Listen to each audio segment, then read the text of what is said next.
You might have noticed that the peanuts that H&A packages their products in now have kind of a different texture, and that's because they're starch. And that means that they break down really easily. One method that I use sometimes is to put them in the compost bin. Other times I put them in the sink. Sorry, my little Atticus is barking. And run hot water.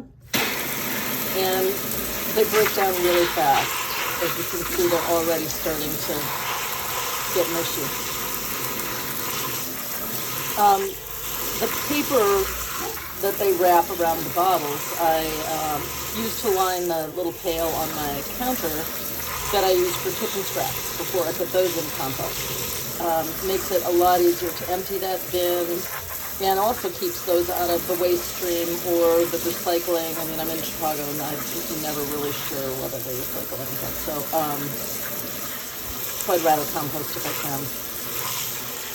Because I do see that again as compost. All right, as you can see, they're about gone. And if you're worried about the drain clogging, I've never had an issue with that at all, and I've done this a million times. So, like, see? They're gone.